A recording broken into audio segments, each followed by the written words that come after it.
হযরত ওমর তলোয়ার নিয়ে চললেন বোনের বাড়িতে। ঠিক আছে, আগে বোন আর ভগ্নিপতিকে পিট করে নেই, এরপরে মুহাম্মাদের বাড়িতে যাব। যাওয়ার পরে দেখে ঘরের ভিতর থেকে কোরআন শরীফের আওয়াজ। কোরআন শরীফ শিখতেতে হযরত খাব্বাব রাদিয়াল্লাহু তাআলা হুজুরের একজন শীর্ষস্থানীয় সাহাবী, তিনি কোরআন শরীফ শেখাচ্ছেন। হযরত ওমর ঘরের বাহির থেকে আওয়াজ দিলেন, কে তোমরা কি পড়তেছো? বন্ধ করো।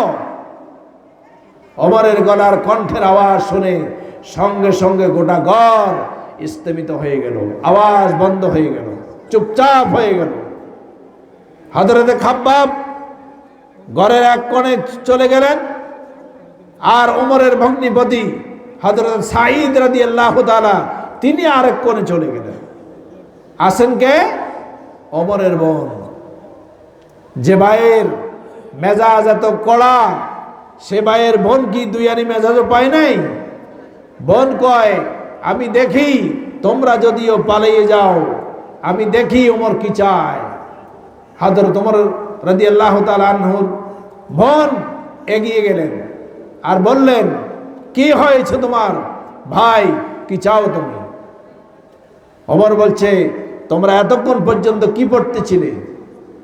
বোন বলতেছিল, আমরা কোরআন শরীফ পড়তেছিলাম। ওমর বলছেন, কোন কোরআন? কিসের কোরআন? বোন বলছে, আল্লাহ পাকের অমীয় বাণী। জোরে বলুন সুবহানাল্লাহ। কোন ভয় আছে? কোন ভয় আছে? মুসলমান ভয় করতে পারে? মুসলমান কোনদিন কোন মুশরিককে ভয় না পায় না, কোন কাফেরকে মুসলমান ভয় করতে পারে না।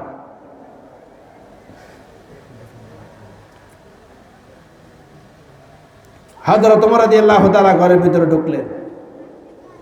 ঢোকার সঙ্গে সঙ্গে যখন শুনলেন যে কোরআন পড়তেছে, হঠাৎ করে তলোয়ার দিয়ে বোনকে আঘাত করলেন। এমন জোরে আঘাত করলেন, বোন মাটির মধ্যে গড়িয়ে পড়ছে, আর উপর দিয়ে থাপ্পড় মারছে, লাথি মারছে, তলোয়ার দিয়ে আঘাত করতেছে, আঘাতের পরে আঘাত, আঘাতের পরে আঘাত।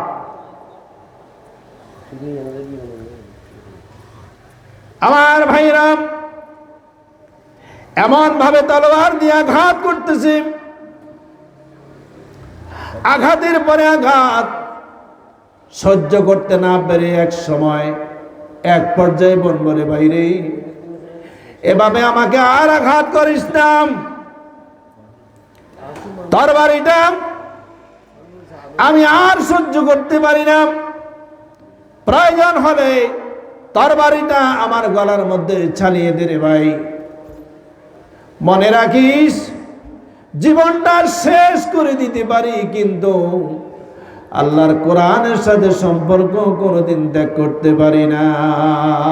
আল্লাহু আকবার। কি প্রেম করলো আমার আল্লাহর সাথে, কি প্রেম করলো কোরআনের সাথে। জোরে বলুন সুবহান। এই কথাটাই হেদায়েতের জন্য যথেষ্ট হয়ে গেছে। হযরত ওমর কয়, কস কি? তো কোরআনের জন্য জীবন দিয়া দিবি? কোরআনের জন্য জীবন দিয়া দিবি? তাহলে পড় তো কোরআন, আমাকে একটু পড়ে শোনা। সঙ্গে সঙ্গে এই কথা বলার সঙ্গে সঙ্গে হেদায়েতের সুবাস যখন তার জবান থেকে বের হলো, ভগ্নিপতি বের হলো এক রুম থেকে, আর এক রুম থেকে হযরত খাব্বাব রাদিয়াল্লাহু তাআলা এসে বলছে, হে ওমর, সুসংবাদ তোমার জন্য, আল্লাহর নবী তোমার জন্য গতকালকে দোয়া করতে দেখেছি। সুবহানাল্লাহ। হযরত ওমর কয়, আমাকে কোরআন শরীফ পড়ে শোনাও। আমি দেখি যে কোরআনের জন্য তোরা তো মায়া, যে কোরআনের জন্য তুই জীবন দিতে চাস, সেই কোরআনটা একটু পড়, আমি একটু শুনি। হযরত ওমর ফারুক, বোনের নাম ছিল ফাতেমা, ফাতেমাকে কোরআন শরীফ পড়ে শোনালেন। আমার সঙ্গে বলুন, আউযু বিল্লাহি মিনাশ শাইতানির রাজীম, বিসমিল্লাহ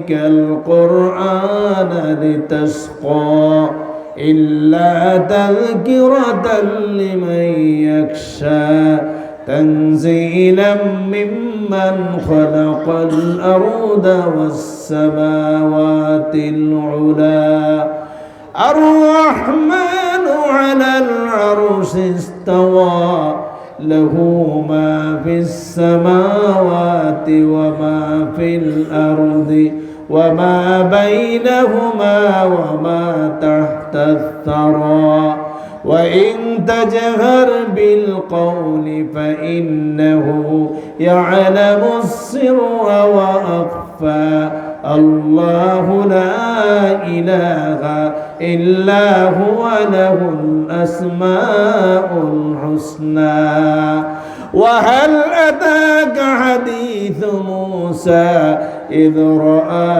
نارا فقال لأهلهم كثوا إني آنست نارا لعلي آتيكم منها بقبس أو أجد على النار هدى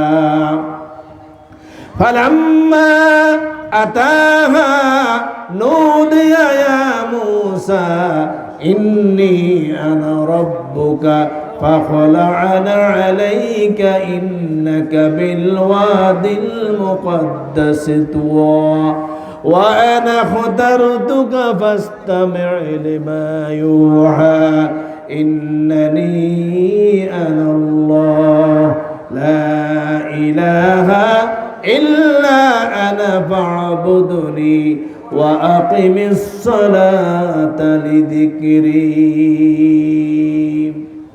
হযরত ওমর বললেন আর কোরআন শরীফ পড়িস না, আর সইতে পারি না। যেই নবীর উপরে কোরআন শরীফ নাযিল হয়েছে আমাকে নিয়ে চলো সেখানে, সেই নবীর দরবারে। হযরতে খাব্বাব, হযরতে সাঈদ, বোন ফাতেমা সহ তিনজনে মিলে আমার নবীর দরবারে চলে গেলেন।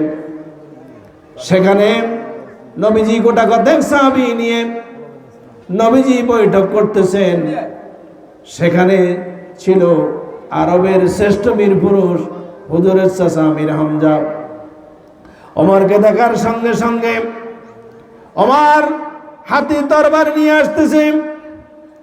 আল্লাহর নবী বললেন, ওমরকে আসতে দাও। সমস্ত সাহাবীরা উঠে দাঁড়িয়ে গেছে। ওমর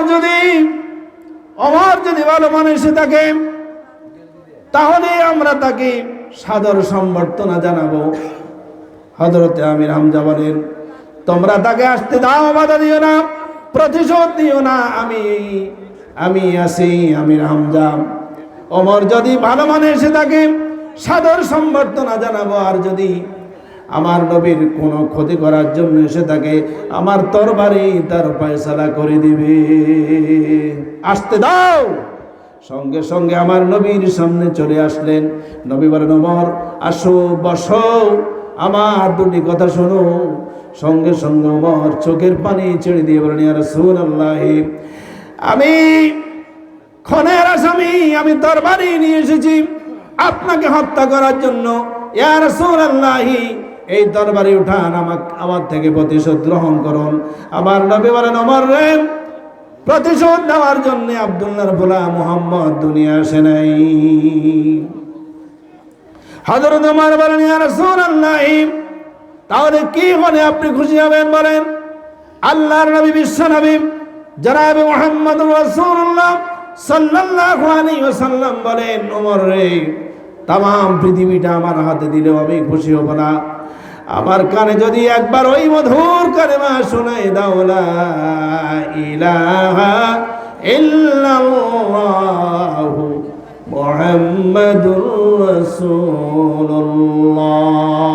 সঙ্গে সঙ্গে হযরত ওমর বলেন, ইয়া রাসূলুল্লাহ, আমি এখন পড়ে দিলাম, আশহাদু আল্লা ইলাহা ইল্লাল্লাহু ওয়াহদাহু লা শারীকা লাহু ওয়া আশহাদু আন্না মুহাম্মাদান আবদুহু ওয়া রাসূলুহু। কালেমা পড়ে মুসলমান হয়ে গেলেন। আমার ভাই হযরত মাওলানা রাজগঞ্জ ফাজিল মাদ্রাসার ভাইস প্রিন্সিপাল বা প্রিন্সিপাল হযরত মাওলানা মহিউদ্দিন হাসান সাহেব, আমার প্রিয় বড় ভাই, তিনি এসেছেন। আমি মনে করেছিলাম আমি সেভাবে আলোচনা শুরু করতেছিলাম, যাক আলহামদুলিল্লাহ তিনি এসে গেছেন। এখন আমার বিদায়ের পালা। আমি